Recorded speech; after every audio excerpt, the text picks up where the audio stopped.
আসসালামু আলাইকুম রহমতুল্লাহ। পঞ্চম শ্রেণীর শিক্ষার্থীরা, আশা করছি তোমরা আল্লাহর রহমতে অনেক ভালো আছো। আমিও আল্লাহর রহমতে অনেক ভালো আছি। আজকে তোমাদের প্রাথমিক বিজ্ঞান পরীক্ষাটি অনুষ্ঠিত হলো। আগামী রবিবার তোমাদের গণিত যে পরীক্ষাটি আছে সেটা অনুষ্ঠিত হবে। তো সেটার জন্য আমি একটি মডেল কোয়েশ্চেন, অর্থাৎ এই কোয়েশ্চেনটি হচ্ছে একটা নমুনা, বাট এখান থেকেও তোমরা অনেক, আমার কাছে মনে হচ্ছে যে এখানে প্রায় 90% তোমরা কমন পেয়ে যাবে ইনশাল্লাহ। হ্যাঁ, তো চলো আমরা এটা মডেলটা একটু প্র্যাকটিস করে নিই এবং দেখা যাবে যে এই টাইপেরই কোশ্চেন তোমরা পেয়ে গেছো। ওকে, তো যাই হোক, দেখো, তৃতীয় প্রান্তিক মূল্যায়ন 2024, শ্রেণী হচ্ছে পঞ্চম, বিষয় হচ্ছে প্রাথমিক গণিত। ওকে, সময় হচ্ছে 2 ঘন্টা 30 মিনিট, পূর্ণমান হচ্ছে 100। ওকে, তো দেখো আমাদের যে কোশ্চেনের ধরনটা সেটা হচ্ছে যে প্রথমে আমাদের হচ্ছে সঠিক টিক চিহ্নগুলো আসবে। এই টিক চিহ্নগুলো আমাদের থাকবে 20টা। আমাদেরকে কিন্তু 20 20 নাম্বার এখান থেকে দেওয়া আছে, আমরা এখান থেকে পাবো, তাই না? তো চলো আমরা শুরু করি। দেখো, প্রথমে যে কোয়েশ্চেনটা দেওয়া আছে যে এক ব্যক্তির দৈনিক আয় 150 টাকা হলে তার মাসিক আয় কত? তাহলে আমাদেরকে কি করতে হবে? দৈনিক আয় যদি 150 হয় তাহলে মাসিক আয় মানে 30 দিয়ে গুণ দিতে হবে। তাহলে 30 দিয়ে যদি আমরা গুণ দিই তাহলে আমাদের অ্যান্সার হবে কোনটা? খ নাম্বার অ্যান্সারটি হবে 4500 টাকা। ওকে, আচ্ছা, 357 গুণন 29 সমান সমান 10,353। এখানে গুণ্য কোনটি? এখানে গুণ্য হচ্ছে 357, তার মানে অ্যান্সার হবে গ। এখানে গুণ্য, গুণক, গুণফল, তাই না? তাহলে এটা হবে 357। ওকে, 15 গুণন ক সমান সমান 90। এখানে ক এর মান কত? তাহলে ক এর মান হচ্ছে 6। এখানে ক এর মান কত? 6। ওকে, আচ্ছা, তারপরে দেখো ক এর মান কেন 6? এই পাশে যেহেতু গুণ আছে এই পাশে ভাগ করে দিতে হবে, অর্থাৎ 90কে 15 দিয়ে ভাগ দিলে 6 হবে। 6 15 90। ওকে, আমি এখানে বিস্তারিত আলোচনা করব না, আমি জাস্ট খালি অ্যান্সারগুলো বলতেছি, তোমরা পারলে এগুলো খাতায় করে দেখবে, তাহলেই তোমরা বুঝতে পারবে। আচ্ছা, তারপরে দেখো 4 6 24 এর লসাগু কত? তাহলে 4 6 24 এর আমরা যদি লসাগু করি তাহলে আমাদের অ্যান্সার হবে 24। আচ্ছা, 5 নাম্বার হচ্ছে 10 25 এর মৌলিক সাধারণ গুণনীয়ক কোনটি? 10 25 এর মৌলিক সাধারণ গুণনীয়ক কোনটি? তাহলে কোনটা হবে? 5। মৌলিক সাধারণ গুণনীয়ক হবে 5। ওকে, তারপরে একটা আমাদেরকে ভগ্নাংশের যোগ দিয়েছে, মিশ্র ভগ্নাংশ দিয়েছে দুইটা। তাহলে এই দুইটাকে যদি আমরা যোগ করি তাহলে আমাদের অ্যান্সার হবে কি? 2 পূর্ণ 7 4। তাহলে আমাদের অ্যান্সার হবে 2 পূর্ণ 7 4। ওকে, নিচের কোনটি মিশ্র ভগ্নাংশ? নিচের কোনটি মিশ্র ভগ্নাংশ? আমরা জানি যে মিশ্র ভগ্নাংশ হচ্ছে একটা পূর্ণ সংখ্যার সাথে একটা প্রকৃত ভগ্নাংশ যুক্ত থাকে, সেটাই হচ্ছে মিশ্র ভগ্নাংশ। তাহলে এটাই হবে আমাদের মিশ্র ভগ্নাংশ। এখন তোমরা অনেকে ভুল করে এটাও মিশ্র ভগ্নাংশ হিসেবে দাগাতে পারো, কিন্তু মিশ্র ভগ্নাংশ হতে গেলে কি হইতে হবে? পূর্ণ সংখ্যার সাথে অবশ্যই প্রকৃত ভগ্নাংশ হইতে হবে। এটা কিন্তু প্রকৃত ভগ্নাংশ না, এটা কিন্তু অপ্রকৃত ভগ্নাংশ, তাই না? এটা হচ্ছে প্রকৃত ভগ্নাংশ, এই জন্য আমাদের অ্যান্সার হবে এটা। ওকে, তারপর 8 নাম্বার দেখো, 3 ভাগ 1.5 এটা সমান সমান কত হবে? আমাদের উত্তর হবে 2। ওকে, তারপর দেখো 9 নাম্বার হচ্ছে 20 15 এবং 25 সংখ্যাগুলোর গড় কত? তাহলে এটা অ্যান্সার হবে কত? এটার আমাদের অ্যান্সার হবে হচ্ছে, আমরা যদি গড় করি তাহলে আমাদের অ্যান্সার হবে কত? 20। আমাদের অ্যান্সার হবে কত? 20। ওকে, 12টি সংখ্যার যোগফল 2220, এদের একটি সংখ্যা 130, অন্য 11টি সংখ্যার গড় কত? তাহলে আমাদের অ্যান্সার কত হবে বলো তো? 190, অর্থাৎ ক নাম্বার অ্যান্সারটি হবে। ওকে, তারপরে 11 নাম্বার দেখো, 11 নাম্বার বলছে যে 125%কে দশমিকে প্রকাশিত করলে কোন রূপটি হবে? তাহলে এটা অ্যান্সার কত হবে? 1.25। ওকে, আচ্ছা, 12 নাম্বার 40 কেজির 20% সমান সমান কত কেজি? 40 কেজির 20% সমান কত কেজি? তোমরা বলো কত কেজি হবে? 8 কেজি, তাই না? এটা করে বের করবা। সামান্তরিকের কর্ণ কয়টি? সামান্তরিকের কর্ণ কয়টি বলো তো? 2টি। সামান্তরিকের কর্ণ কয়টি? 2টি। তরল পদার্থের আয়তন পরিমাপের মূল একক কি? তাহলে কি হবে বলো তো? লিটার, তাই না? তাহলে এটা অ্যান্সার হবে লিটার। 1 মিলিমিটার সমান সমান কত মিটার? তাহলে এটা অ্যান্সার কত হবে বলো তো? 0.001 মিটার, তাই না? আচ্ছা, কারণ আমাদেরকে 1000 দিয়ে ভাগ দিতে হবে। ওকে, অধিবর্ষে কত দিনে 1 বছর হয়? অধিবর্ষে কত দিনে 1 বছর হয়? 366 দিনে, তাই না? অধিবর্ষে হলে একদিন বেড়ে যায়। ধারাবাহিকভাবে 10 বছর সময়কালকে কি বলে? ধারাবাহিকভাবে ধারাবাহিকভাবে 10 বছর সময়কালকে কি বলে বলো তো? এক দশক বলে। হ্যাঁ, 12 বছরকে বলে এক যুগ, 50 বছরকে হচ্ছে অধিবর্ষ, আর 100 বছরকে 1 শতাব্দী, তাই না? আচ্ছা, ঘটন সংখ্যা 6 এর সঠিক টেলি চিহ্ন কোনটি? তাহলে এইটা হবে গ নাম্বারটা। কারণ এখানে দেখো 5 আর 1 6। কম্পিউটারের মূল অংশ কয়টি? কম্পিউটারের মূল অংশ কয়টি? 4টি। কম্পিউটারের মূল অংশ কয়টি? 4টি। ওকে, ক্যালকুলেটরে সচল করার জন্য কোন বোতাম টিপতে হয়? ক্যালকুলেটর সচল করার জন্য কোন বোতাম টিপতে হয়? এসি অথবা অন, এটা আমাদেরকে টিপতে হয়, তাই না? ওকে, এখন আসো আমরা এখন এখানে শূন্যস্থানগুলো করব। এখানে শূন্যস্থান থাকবে আমাদের 10টা, আমাদের 10কে 10। তাহলে কি হবে দেখো, যে 0.23 0.23 গুণন 0.178 সমান সমান এখানে আমাদের উত্তরটা চাইছে, তাই না? তাহলে আমরা যদি গুণ করে অ্যান্সারটা করি তাহলে আমাদের উত্তরটি কত আসবে তোমরা বলো দেখি। আমাদের উত্তরটি আসবে, আমি একটু উত্তরটা এখানে লিখে দিই। উত্তরটি আমাদের এটা আসবে যে 0.04094। এটা যদি আমরা করি তাহলে এটা উত্তর হবে এটা। ওকে, আচ্ছা, তোমরা এটা গুণ করে দেখবে, তাহলে এটা উত্তর কিন্তু এটা চলে আসবে। ওকে, এখন দেখো গড় সমান সমান রাশিগুলোর যোগফল ভাগ, তোমরা জানো যে এরপরে হবে হচ্ছে রাশির সংখ্যা। তাহলে এটার উত্তর হবে হচ্ছে রাশির সংখ্যা। তাহলে এটা হচ্ছে রাশির সংখ্যা। আচ্ছা, পরেরটা দেখো, দেশ গ্রাম এর 56% হলো 42 গ্রাম। তাহলে এখানে কত হবে বলো তো? এখানে হবে 75। তাহলে এখানে হবে আমাদের 75 গ্রাম এর 56% হলো 42 গ্রাম। ওকে, আচ্ছা, 4টি রেখাংশ দ্বারা আবদ্ধ চিত্রকে ড্যাশ বলে? কি বলে? চতুর্ভুজ বলে, তাই না? তাহলে কি হবে? চতুর্ভুজ। চতুর্ভুজ। তাহলে অ্যান্সার হবে হচ্ছে চতুর্ভুজ। ওকে, আচ্ছা, এরপরে আমরা দেখো, এরপরে আমাদের এখানে 4 নাম্বার পর্যন্ত আছে। এরপরে আমরা দেখি। আচ্ছা, এরপরে দেখো 5 নাম্বার এখান থেকে দেওয়া আছে। 5 নাম্বার দেখো যে তরল পদার্থের আয়তন পরিমাপের মূল একক। তরল পদার্থের আয়তন পরিমাপের মূল একক কি হবে বলতো? লিটার হবে, তাই না? তাহলে এখানে উত্তর হবে লিটার। আচ্ছা, শ্রাবণ সমান সমান ড্যাশ দিন। তাহলে শ্রাবণ সমান সমান ড্যাশ দিন। তাহলে আমরা কত হবে বলতো? 31 দিন হবে, তাই না? তাহলে শ্রাবণ সমান সমান 31 দিন। প্রত্যেক শ্রেণীর 2টি মানের মধ্যকার পার্থক্য কি হবে? মধ্যকার পার্থক্য হচ্ছে শ্রেণী ব্যবধান। তাহলে এখানে কি হবে? শ্রেণী ব্যবধান। তাহলে এটা উত্তর হবে শ্রেণী ব্যবধান। ওকে, আচ্ছা, কম্পিউটার একটি ইলেকট্রনিক যন্ত্র। তাহলে এটা উত্তর হবে কম্পিউটার একটি ইলেকট্রনিক যন্ত্র। তাহলে এখানে আমরা লিখে নিই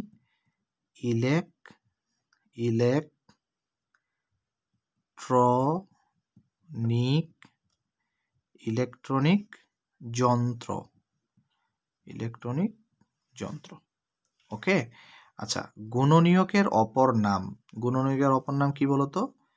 উৎপাদক। তাহলে গুণনীয়কের অপর নাম উৎপাদক। তাহলে এখানে আমাদের গুণনীয়কের অপর নাম হবে উৎপাদক। যে ভগ্নাংশের লব হর অপেক্ষায় ছোট তাকে বলে প্রকৃত ভগ্নাংশ। তাহলে এখানে হবে প্রকৃত ভগ্নাংশ। প্রকৃত ভগ্নাংশ। ওকে, আচ্ছা, তাহলে আমরা শূন্যস্থানগুলো দেখে নিলাম। এবার আমরা সংক্ষিপ্ত প্রশ্নগুলো দেখব। তো সংক্ষিপ্ত প্রশ্নগুলো দেখো, যে সংক্ষিপ্ত প্রশ্নের উত্তর দাও যে কোনো 10টি, আমাদের 12টি আছে, 10টি দিতে হবে। 1 নম্বর প্রশ্ন হচ্ছে ঐকিক নিয়ম কি? 2 নম্বর হচ্ছে খোলা বাক্য কাকে বলে? গ নাম্বার হচ্ছে 8, 12, 24 লসাগু কত? ঘ নাম্বার হচ্ছে যে 17 89-কে মিশ্র ভগ্নাংশে পরিণত করো। ও নাম্বার হচ্ছে 1 ইঞ্চি 2.54 সেন্টিমিটার সমান হলে 8 ইঞ্চি কত সেন্টিমিটার? তারপরে 6 নাম্বার হচ্ছে 9, 11, 13 এবং 15 এর গড় কত? 6 নাম্বার হচ্ছে 4 এর 3কে শতকরায় প্রকাশ করো। বর্গীয় জ নাম্বার হচ্ছে তোমার গণিত বইয়ের কর্নারে কি ধরনের কোণ রয়েছে? ঝ নাম্বার হচ্ছে 1 হেক্টর সমান কত বর্গমিটার? ইয় নাম্বার হচ্ছে 2004 সালে ফেব্রুয়ারি মাস কত দিন ছিল। ট নাম্বার উপাত্ত কত প্রকার ও কী কী। ঠ নাম্বার কম্পিউটারের একটি ইনপুট ডিভাইসের নাম লিখো। এই হচ্ছে আমাদের সংক্ষিপ্ত প্রশ্নগুলো। তোমরা স্ক্রিনশট দিয়ে এটাকে ভালো করে স্ক্রিনশট দিয়ে নিবে, তাহলে আমার অ্যান্সারগুলো যখন বলবো তখন তোমরা বুঝতে পারবে। তাহলে আমরা ক থেকে ঠ পর্যন্ত অ্যান্সারগুলো দেখে নিই। হ্যাঁ, আচ্ছা, প্রথমে আমাদের যে প্রশ্নটি সেটা হচ্ছে ঐকিক নিয়ম কি। তাহলে এটা উত্তর কি হবে, একটির মান নির্ণয় করে গাণিতিক সমস্যা সমাধান করার প্রক্রিয়াকে ঐকিক নিয়ম বলে। ঐকিক নিয়ম কি, তাহলে আমরা বলবো কি একটির মান নির্ণয় করে গাণিতিক সমস্যা সমাধান করার প্রক্রিয়াকে ঐকিক নিয়ম বলে। তারপরে খোলা বাক্য কাকে বলে, উত্তর হবে অক্ষর প্রতীক বা অজানা সংখ্যা বা রাশির নির্দেশ করে এমন প্রতীক সম্বলিত গাণিতিক বাক্যকে খোলা বাক্য বলে। আচ্ছা আচ্ছা, তোমরা একটু আবার দেখে নিতে পারো। আচ্ছা, তারপর আমি একটু তাড়াতাড়ি বলি। তারপরে দেখো পরের যে কোশ্চেনটি ছিল সেটা হচ্ছে 8, 12, 24 লসাগু কত। তাহলে 8, 12, 24 লসাগু হবে 48। ওকে, আচ্ছা, তারপরে দেখো তারপরে আমাদের আছে হচ্ছে যে 17 89 মিশ্র ভগ্নাংশে পরিণত করলে আমাদের হবে কি 5 পূর্ণ 17 4, 5 পূর্ণ 17 4। ওকে, 1 ইঞ্চি 2.54 সেন্টিমিটার হলে 8 ইঞ্চিতে কত সেন্টিমিটার, আমরা যদি গুণ করি তাহলে হবে যে 20.32 সেন্টিমিটার। তারপরে 9, 11, 13 এবং 15 এর গড় কত। তাহলে আমরা যদি গড় করি তাহলে অ্যান্সার হবে কত, 12। এগুলো নাম্বারগুলো মিলবে না, আমি এখানে নাম্বার দিয়ে নিই। হ্যাঁ, নাম্বারগুলো অন্য থাকতে পারে, কিন্তু তোমরা প্রশ্নগুলো মিলিয়ে উত্তরগুলো মিলিয়ে নিতে পারো। তারপরে দেখো 4-এর 3-কে শতকরায় প্রকাশ করো। 4-এর 3-কে শতকরায় প্রকাশ করলে আমাদের আসবে 75%, তাই না, 75% আসবে। আচ্ছা, তোমার গণিত বইয়ের কর্নারে কি ধরনের কোণ রয়েছে, উত্তর হবে সমকোণ। 1 হেক্টর সমান সমান কত বর্গ মিটার, 1 হেক্টর সমান সমান হচ্ছে 10,000 বর্গ মিটার। আচ্ছা, 2004 সালের ফেব্রুয়ারি মাস কত দিন ছিল, 2004 সালের ফেব্রুয়ারি মাস 29 দিন ছিল। কারণ এটা হচ্ছে অধিবর্ষ বা লিপ ইয়ার। উপাত্ত কত প্রকার ও কি কি, উপাত্ত 2 প্রকার, অবিন্যস্ত উপাত্ত আর বিন্যস্ত উপাত্ত।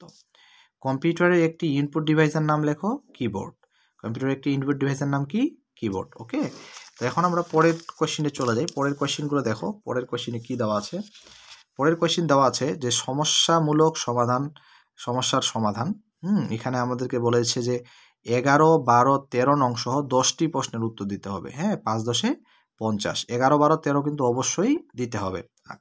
তা আমরা দেখো 1 নম্বর প্রশ্নটা কি দেখি, যে 2টি গরু এবং 3টি ছাগলের মূল্য একত্রে 45,080 টাকা, একটি ছাগলের মূল্য 4560 টাকা হলে একটি গরুর মূল্য কত। 2 নম্বর প্রশ্নটি হচ্ছে 3টি ভিন্ন রং এর ঘন্টা আছে। লাল রঙের ঘন্টা 18 মিটার পর এবং হলুদ রঙের ঘন্টা 15 মিনিট পর এবং সবুজ রঙের ঘন্টা 12 মিনিট পর বাজে। ঘন্টাগুলো সন্ধ্যা 6টায় একসাথে বাজলে পুনরায় কখন একসাথে বাজবে। 3 নম্বর প্রশ্ন হচ্ছে একজন শিক্ষক 75 জন শিক্ষার্থীর প্রত্যেককে 0.24 মিটার ফিতা দিলেন, তিনি সকল শিক্ষার্থীকে মোট কত মিটার ফিতা দিলেন। ওকে, তারপরে 4 নম্বর প্রশ্নটি হচ্ছে সোহেল এবং হামিদার বাংলা, ইংরেজি, গণিত, বিজ্ঞান এবং বাংলাদেশ বিশ্ব পরিচয় প্রাপ্ত নম্বর দেওয়া আছে। প্রত্যেকের গড় নম্বর নির্ণয় করো এবং দুজনের মধ্যে কে পরীক্ষায় ভালো করেছে তা বের করো। এই যে হচ্ছে এটা। তারপরে 5 নম্বরে একজন বিক্রেতা কৃষকের কাছ থেকে এক ঝুড়ি সবজি 40% লাভে 6,300 টাকায় বিক্রয় করলেন। সবজির ক্রয় মূল্য কত ছিল। 6 নম্বর রেজা প্রতি মিনিটে 45 মিটার করে হাঁটে এবং মিনা প্রতি সেকেন্ডে 80 সেন্টিমিটার করে হাঁটে, কে দ্রুত হাঁটে। ওকে, একটি ট্রেন কোনো শহর 11:50 কোণে শহরে 11:50 ত্যাগ করে এবং 15:25 গন্তব্যে পৌঁছায়। ট্রেনটি কত ঘন্টা এবং কত মিনিট ভ্রমণ করলো। 8 নাম্বার 2012 সালটি অধিবর্ষ ছিল। 1 জানুয়ারি 2012 সাল রবিবার হলে 31 ডিসেম্বর 2012 কী বার ছিল। আচ্ছা, তারপরে গীতার কাছে 1.6 লিটার, মামুনের কাছে 8.13 লিটার জুস আছে, কার জুসের পরিমাণ বেশি আছে। 10 নাম্বার একজন লোক প্রতি মাসে 850 টাকা সঞ্চয় করে, কততম মাসে তার সঞ্চিত টাকা 50,000 অতিক্রম করবে। এটা কিন্তু উত্তর ক্রমবাচক সংখ্যায় লিখতে হবে। ওকে, 11 নাম্বার হচ্ছে রাজুর উচ্চতা 1.35 মিটার, তার ভাইয়ের উচ্চতা 9.6 ডেসিমিটার, তাদের দুজনের উচ্চতার পার্থক্য কত সেন্টিমিটার। ওকে, 12 নাম্বার পঞ্চগড় জেলার লোকসংখ্যা 9,81,000 এবং এর এরিয়া 1405 বর্গ কিলোমিটার। তাহলে এখন প্রশ্ন বলছে জনসংখ্যার ঘনত্ব বলতে কি বুঝো? তারপরে জনসংখ্যা ঘনত্ব কিভাবে নির্ণয় করা যায়? গ নাম্বার হচ্ছে পঞ্চগড় জেলায় জনসংখ্যার ঘনত্ব কত? আর 13 নম্বর যে আমাদের প্রশ্নটা আছে সেটা হচ্ছে চিত্র থেকে শনাক্ত করো। এই যে এখানে চিত্রটা দিয়ে দিয়েছে, হ্যাঁ, যে ক থেকে এখানে গ, তারপরে যে খ থেকে চ, ছ, ঞ এবং ঘ, এগুলো যে দেওয়া আছে এখানকার মধ্যে আমাদের প্রশ্ন করেছে কেন্দ্রকে চিহ্নিত করতে হবে, যে কোনটা, চাপ কোনটা আর ব্যাসার্ধ কোনটা। এই 4টা জিনিস আমাদেরকে চিহ্নিত করে খাতায় লিখতে হবে। এখন দেখো এখানে যে 3টা প্রশ্ন আছে অর্থাৎ 11, 12, 13, এই 3টা প্রশ্ন কিন্তু তোমাদেরকে অবশ্যই দিতে হবে। বাকি এদিক থেকে 7টা মিলিয়ে তোমাদেরকে টোটাল প্রশ্ন দিতে হবে কয়টা? 10টা। আমি প্রশ্নটা আরেকবার দেখাচ্ছি। এই হচ্ছে তোমাদের বড় প্রশ্ন। তোমরা একটু স্ক্রিনশট দিয়ে ভিডিওটা থামিয়ে দিয়েও লিখে নিতে পারো অথবা স্ক্রিনশট দিয়ে নিতে পারো। আর এই হচ্ছে তোমাদের এই পার্টটা এই পর্যন্ত, হ্যাঁ। তারপরে শেষে হচ্ছে এই যে এই পার্টটা। তো চলো আমরা এখন প্রশ্নগুলোর নাম্বারগুলো মিলিয়ে আমরা অ্যান্সারগুলো দেখে আসি। ওকে, আচ্ছা আমরা অ্যান্সারগুলো দেখি। চলো আমরা অ্যান্সারগুলো দেখি। এই হচ্ছে আমাদের অ্যান্সার। দেখো প্রথমের যে অ্যান্সারটি আছে সেটা হচ্ছে 2টি গরু এবং 3টি ছাগলের মূল্য একত্রে 45,080 টাকা। একটি ছাগলের মূল্য 4560 টাকা হলে এরূপ গরুর মূল্য কত? তাহলে আমরা এটা কিভাবে করে বের করব? গাণিতিক বাক্যের সাহায্যে 45,080 বিয়োগ আমরা এখানে ফার্স্ট ব্র্যাকেটের মধ্যে দিয়ে দিব 4560 গুণন 3, তারপর সেকেন্ড ব্র্যাকেট ক্লোজ দিয়ে ভাগ দিব 2, হ্যাঁ। 45,080 থেকে আমাদের এটা গুণ করলে আসবে 13,680। এখন 45,080 থেকে 13,680 টাকা আমরা বিয়োগ করলে 31,400 আসবে। এটাকে 2 দিয়ে ভাগ দিলে আমাদের চলে আসবে হচ্ছে 15,700। তাহলে আমাদের একটি গরুর মূল্য চলে আসবে 15,700।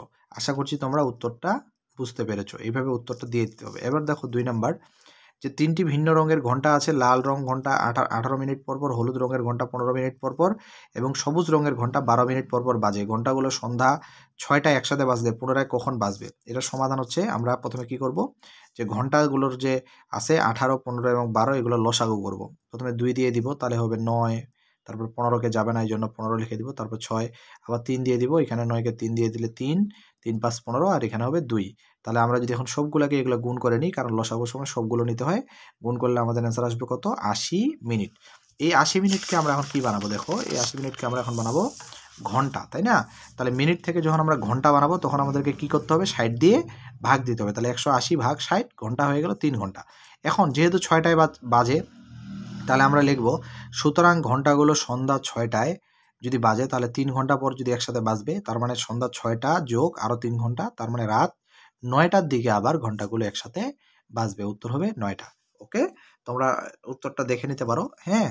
ওকে, তারপরে আবার 3 নম্বর প্রশ্নটা ছিল এরকম, যে একজন শিক্ষক 75 জন শিক্ষার্থীর প্রত্যেককে এত মিটার করে ফিতা দিলেন, তিনি সকল শিক্ষার্থীকে মোট কত মিটার ফিতা দিলেন? এটার উত্তর হবে একজন শিক্ষার্থী ফিতা দিলেন এত মিটার, 75 জন শিক্ষার্থী ফিতা দিলেন, এটা দিয়ে এটাকে গুণ। তাহলে আমরা যদি গুণ করি তাহলে আমাদের এখানে গুণটা দেখিয়ে দিয়েছি। তাহলে এই ঘরে গুণ করলে আমাদের অ্যান্সার আসবে কত? 18 মিটার। তার মানে প্রত্যেক শিক্ষার্থী উত্তর হবে কত মিটার? 18 মিটার। ওকে, আচ্ছা এরপরে দেখো 4 নাম্বার যেটা, সেটা হচ্ছে আমাদের যে গড়ের অঙ্কটা আছে সেটা হচ্ছে এই যে অঙ্কটি। এই অঙ্কটির উত্তর হচ্ছে যে সোহেলের প্রাপ্ত গড় নম্বরগুলো হলো এগুলো, যে এগুলোর নম্বরগুলো। তারপর আমরা সেগুলোকে যদি আবার 5 দিয়ে ভাগ দিই, কারণ কেন 5 দিয়ে ভাগ দিচ্ছি? এখানে সাবজেক্ট হচ্ছে 5টা, 1টা 2টা 3টা 4টা 5টা। এই 5 সাবজেক্ট দিয়ে যদি ভাগ দিই তাহলে আমাদের অ্যান্সার আসবে যে 74.8। আর হামিদার প্রাপ্ত নম্বরগুলো হচ্ছে এগুলো, হামিদার প্রাপ্ত নম্বরগুলো এগুলো যদি আমরা 5 দিয়ে ভাগ দিই তাহলে উত্তর আসবে কত? 80। তা তোমরাই বলো 80 বড় না 74.8 বড়? অবশ্যই 80 বড়। তাহলে আমরা এখানে দেখব যে দুজনের প্রাপ্ত নম্বরের গড় নির্ণয় করে দেখা যায় যে সোহেলের চেয়ে হামিদার গড় নম্বর বেশি। সুতরাং বলা যায় যে হামিদা পরীক্ষায় ভালো করেছে। উত্তর সোহেলের গড় নম্বর এত এবং হামিদার গড় নম্বর এত এবং হামিদা ভালো করেছে। ওকে, এভাবে আমাদেরকে উত্তরটি দিয়ে দিতে হবে। এরপরে দেখো 5 নাম্বার, একজন বিক্রেতা কৃষকের কাছ থেকে এক ঝুড়ি সবজি কিনে 40% লাভে 6,300 টাকায় বিক্রি করলেন, সবজির ক্রয় মূল্য কত? তাহলে আমরা এইভাবে লিখব যে 40% লাভে ক্রয় মূল্য 100 টাকা হলে বিক্রয় মূল্য হবে 100 সাথে 40 কী করে দিতে হবে? যোগ, যেহেতু লাভ হয়েছে যোগ। তাহলে বা 140 টাকা সবজির বিক্রয় মূল্য, হ্যাঁ। আমাদেরকে এভাবে লিখতে হবে যে টাকা বা 140 টাকা। এখন লিখতে হবে সবজির বিক্রয় মূল্য 140 টাকা হলে ক্রয় মূল্য কত টাকা? 100 টাকা। তাহলে অতএব 1 টাকা হলে উপরে 100 নিচে 140, অতএব 6,300 টাকা হলে আমাদের এটা হচ্ছে গুণ হবে। গুণ হলে এটা এখানকারটা উপরে চলে যাবে, কাটাকাটি যদি আমরা করি তাহলে আমাদের উত্তর চলে আসবে কত? 4500 টাকা, অর্থাৎ 4500 টাকা। হ্যাঁ, আমরা যদি কাটাকাটি করি তাহলে এটা উত্তর চলে আসবে। তো এই হচ্ছে আমাদের এই 5 নাম্বারের সমাধান। এবার আমরা 6 নাম্বারের সমাধান দেখি।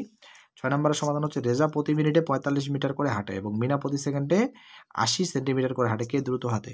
দেখো এখানে আছে মিটার, এখানে আছে সেন্টিমিটার। সেন্টিমিটার থেকে মিটার এগুলো কিন্তু এখানে থাকলে কিন্তু অবশ্যই একই এককে নিয়ে আসতে হবে। এই জন্য আমরা কি করবো দেখো, 1 মিনিট সমান 60 সেকেন্ড, মিনা 1 সেকেন্ডে হাঁটে 80 সেন্টিমিটার, তাহলে 60 সেকেন্ডে হাঁটবে এত সেন্টিমিটার। এই সেন্টিমিটারকে যদি আমরা মিটার বানাই তাহলে হবে কি 48 মিটার। এখন তোমরা বলো মিনা প্রতি মিনিটে হাঁটে 48 মিটার, আর এখানে কে বড় বলো দেখি? এ হাঁটে 45 মিটার, এ হাঁটে 48 মিটার, তাহলে বড় কোনটা? অবশ্যই 48। এই জন্য আমরা এইভাবে দিয়ে দিয়েছি, তাই না? তারপরে তাহলে কে দ্রুত হাঁটে? যেহেতু 48 মিটার হাঁটে তাহলে মিনাই দ্রুত হাঁটে, তাহলে এটাই আমাদেরকে অ্যান্সার, উত্তর লিখে দিতে হবে মিনা। ওকে, আচ্ছা তাহলে 6 নাম্বারটা আমাদের চলে গেল। এবার আমরা আসলে 7 নাম্বারটা একটু দেখি, 7 নাম্বারের উত্তরটা।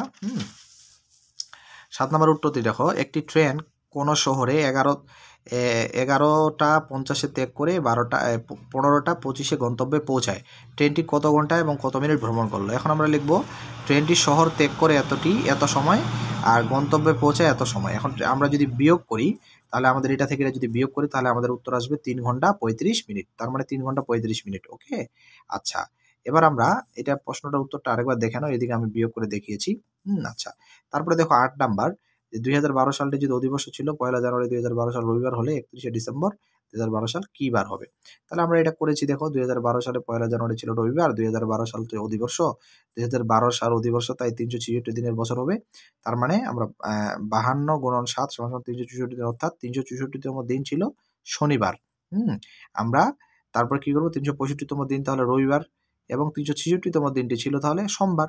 তাহলে 31 ডিসেম্বর 2012 সাল ছিল কি সোমবার। ওকে, আমরা এটা কেন 52 দিয়ে গুণ দিলাম? কারণ আমরা কি করব, আমরা ওইটা অধিবর্ষ যদি হয় তাহলে আমরা সেটাকে 7 দিয়ে ভাগ দিব। হ্যাঁ, 7 দিয়ে ভাগ দিয়ে যেটা থাকবে তার মানে আমাদের 52 সপ্তাহ আসবে। এই 52 সপ্তাহে হবে আমাদের 364 দিন, একদিন বেঁচে যাবে, তার মানে 365 দিন। আর যেহেতু এটা ছিল 366 দিন তাহলে একদিন বেশি হবে, এই জন্য আমরা এভাবে করে উত্তরটি দিয়ে দিব। ওকে, আচ্ছা এবার 9 নাম্বার দেখো, গীতার কাছে এত লিটার, মামুনের কাছে এত লিটার জুস আছে, কার জুসের পরিমাণ বেশি এবং কত বেশি? তাহলে গীতার কাছে জুস আছে এত লিটার, তাহলে এটাকে আমরা যদি মিশ্রটাকে যদি আমরা অপ্রকৃত বানাই দিই তাহলে এটা হবে। আর মামুনের কাছে জুস আছে এত লিটার, তাহলে এখন যদি আমরা দুটি ভগ্নাংশের হরগুলোকে লসাগু করি তাহলে আমাদের 24। কেন হরগুলোকে লসাগু করলাম? কারণ আমাদেরকে সমহর করতে হবে, সমহর না করলে তো আমরা বুঝতে পারবো না যে কোনটা বড়, তাই না? তাহলে আমরা 24কে প্রথমে 6 দিয়ে ভাগ দিব, 6 দিয়ে ভাগ দিয়ে আসবে 4। এই 4 আমরা এই ভগ্নাংশটির উপরেও লিখবো নিচেও লিখবো, উপরেও লিখবো নিচেও লিখবো, গুণ দিলে উপরে হবে 44, নিচে হবে 24। ওকে, তারপরে দেখো আবার এই 24কে আমরা 8 দিয়ে ভাগ দিব, 8 দিয়ে ভাগ দিলে আমাদের আসবে 3। এই 3 হচ্ছে এই ভগ্নাংশটির আমরা উপরেও দিব 3, নিচেও দিব 3, তাহলে উপরে গুণ করলে হবে 39 আর নিচে হবে 24। তাহলে এই যে এখানে হচ্ছে 24, এখানেও হচ্ছে 24, এটা হলো সমহর হয়ে গেল। এখন আমরা জানি যদি দুইটা একাধিক ভগ্নাংশের হরগুলো একই হয় তাহলে যার লব বড় সেটাই হচ্ছে বড় ভগ্নাংশ। তাহলে বোঝা যাচ্ছে যে যেহেতু 44 39-এর থেকে বড়, তার মানে 44ই বড়, তাহলে এটা এই পাশের ভগ্নাংশটা বেশি বড় এর থেকে। তাহলে এটা যেহেতু এটা কার, সুতরাং গীতার জুসের পরিমাণ, এটা যেহেতু গীতার তার মানে গীতার জুসের পরিমাণ বেশি। এখন গীতার জুসের পরিমাণ কত বেশি এটা যদি আমরা এখন বিয়োগ করি তাহলে আমাদের যেহেতু আমাদের হরগুলো একই তাহলে আমি হর লিখে নিয়েছি আর উপরে 44 বিয়োগ 39 দিয়েছি, তার মানে হবে 24.24-এর 5 লিটার জুস হচ্ছে গীতার বেশি আছে। তাহলে গীতার জুসের পরিমাণ বেশি আছে এবং 24-এর 5 লিটার বেশি আছে। ওকে, আচ্ছা এটা আমি আরেকবার দেখাচ্ছি, তোমরা এখান থেকে দেখিয়ে নাও, ভিডিওটা পোস্ট করে তোমরা দেখে নিতে পারো। হ্যাঁ, এই হচ্ছে ভিডিও, এইখানে অ্যান্সারটি। আচ্ছা 10 নাম্বারটা দেখো, একজন লোক প্রতি মাসে এত টাকা সঞ্চয় করে, কততম মাসে তার সঞ্চিত টাকা 50,000 অতিক্রম করবে? এটা ক্রমবাচক সংখ্যা লিখতে হবে।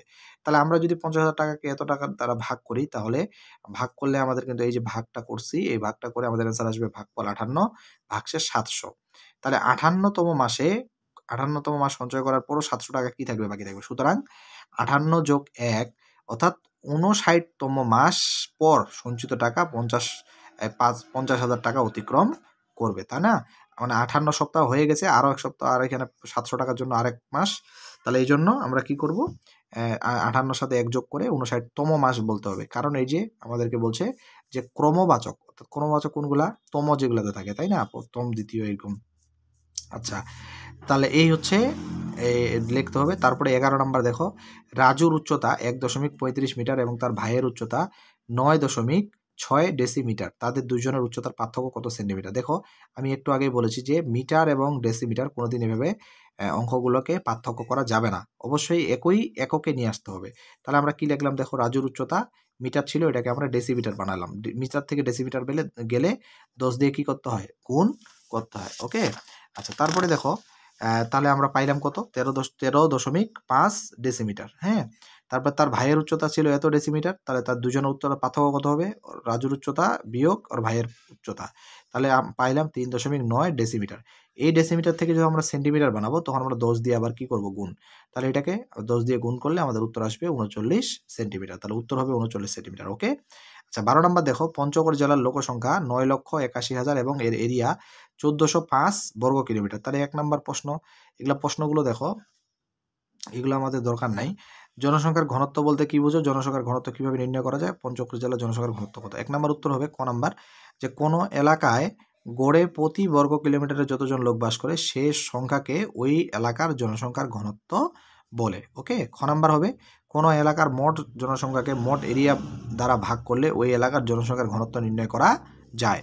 গ নাম্বার হবে তাহলে 1405 বর্গ কিলোমিটারকে আমরা যদি এত লোক যেহেতু বাস করে, তাহলে এটা যদি আমরা ভাগ দিই তাহলে উত্তর আসবে কত, 698 জন প্রায়। তাহলে উত্তর হবে 698 জন প্রায়। ওকে, আচ্ছা তারপরে দেখো 13 নম্বরে, চিত্র থেকে শনাক্ত করো। এই যে চিত্র থেকে এটা শনাক্ত করতে বলেছে, তো আমরা দেখো এখন কেন্দ্র যখন আমরা 1 নম্বরে হবে, 1 নম্বর উত্তর হবে কি, কেন্দ্র। কেন্দ্র আমরা কিভাবে শনাক্ত করব, আই নম্বরের উত্তরটার কেন্দ্র হবে, তাই না। কেন্দ্রটা আমরা কিভাবে শনাক্ত করবো, এই যে চিত্র দ্বারা বুঝিয়ে দিব যে এটা হচ্ছে কেন্দ্র। একটা বৃত্ত আঁকাবো, আঁকে এখানে আমরা চিহ্নিত করে দেবো এটা কেন্দ্র। কেন্দ্র হলো বৃত্তের ভেতরে এমন একটি বিন্দু যা থেকে বৃত্তের উপরের প্রত্যেক বিন্দুর দূরত্ব সমান। চিত্রে চ হলো বৃত্তটির কেন্দ্র। তাহলে আমরা এইভাবে করে কেন্দ্রটি নির্ণয় করে দেবো। ওকে, 2 নম্বরে যে, তাহলে যে আমাদেরকে কিভাবে নির্ণয় করতে হবে, এই যে এটা হচ্ছে যে, তাহলে বৃত্তের যে কোনো দুটি বিন্দুর সংযোগ রেখাংশ হলো বৃত্তের একটি যে। চিত্রে ঘ ঙ একটি বৃত্তের যে, একটি চিত্র দিয়ে অবশ্যই এখানে তোমরা দেখিয়ে দিবে, যে কোনো পাশে আঁকা যাবে, এখানেও করা যাবে, এখানেও করা যাবে। যেহেতু ওরা চিত্রটি দিয়েই দিছে, তাহলে কোনটা যে ওটা তোমাকে চিহ্নিত করে দিতে হবে। ওকে, 3 নাম্বার যেটা সেটা হচ্ছে চাপ। আমরা চাপ কি বলবো দেখো, যে দ্বারা বিভক্ত বৃত্তের প্রত্যেক অংশকে চাপ বলে। বৃত্তের উপর যে কোনো একটি বিন্দু নেই, তাহলে ঘ ঙ যে দ্বারা সৃষ্ট চাপ ঘ ছ ঙ এবং ঘ ক ঙ এই দুটাকে চাপ বলা হয়। অর্থাৎ এখান থেকে শুরু করে এই পর্যন্ত একটা চাপ, আর এখান থেকে শুরু করে এই পর্যন্ত একটা চাপ, কারণ এখান থেকে এখানে একটা চাপ আর এখান থেকে এখানে একটা চাপ। বৃত্তের পরিধির কোনো অংশকে আমরা চাপ বলি। ব্যাসার্ধ দেখো, ব্যাসার্ধ হলো অর্ধেক হলো ব্যাসার্ধ, ব্যাসের অর্ধেক হলো বৃত্তের ব্যাসার্ধ। তাহলে আবার বৃত্তের কেন্দ্র থেকে বৃত্তের উপর যে কোনো বিন্দুর দূরত্বকে ব্যাসার্ধ বলে। চিত্রে চ ক চ গ চ খ বৃত্তের ব্যাসার্ধ। বৃত্তের ব্যাসার্ধ কাকে বলে, এই যে এখান থেকে আমরা বৃত্তের পরিধি পর্যন্ত যেদিকে টান দিই না কেন সেটাকে বলা হয় কি, ব্যাসার্ধ। ব্যাসের অর্ধকে আমরা কি বলবো, ব্যাসার্ধ, তাই না। তাহলে এখান থেকে যদি চ হয়, এখান থেকে চ থেকে যদি আমরা এখানে টানে দিই তাহলে এটাও একটা ব্যাসার্ধ হয়ে গেল। এখন এটা যদি আমরা একটা নাম দিই, ধরো আমরা এখানে উম দিলাম, তাহলে চ উম হচ্ছে একটা ব্যাসার্ধ। ওকে, তো এই ছিল আজকের তোমাদের যে পঞ্চম শ্রেণীর যে গণিত প্রশ্নটি সেটার সমাধান। আশা করছি তোমরা সমাধানটি সুন্দর করে বুঝতে পেরেছো। যদি না বুঝতে পারো তাহলে ভিডিওটি থামিয়ে আরেকবার দেখবে, তাহলে তোমরা অবশ্যই বুঝতে পারবে এবং এটা প্র্যাকটিস করে যাবে। আশা করছি এখান থেকে তোমরা অনেক পার্সেন্ট, প্রায় 90% তোমরা কমন পেয়ে যাবে ইনশাল্লাহ। তো আজকে এই পর্যন্তই। সবাই ভালো থেকো, সুস্থ থেকো, আর তোমাদের পরীক্ষাগুলো কেমন হচ্ছে অবশ্যই জানাবে। আমার জন্য দোয়া করবে, আমিও তোমাদের জন্য দোয়া করি। ভালো থেকো, সুস্থ থেকো। আল্লাহ হাফিজ। আসসালামু আলাইকুম রহমতুল্লাহ।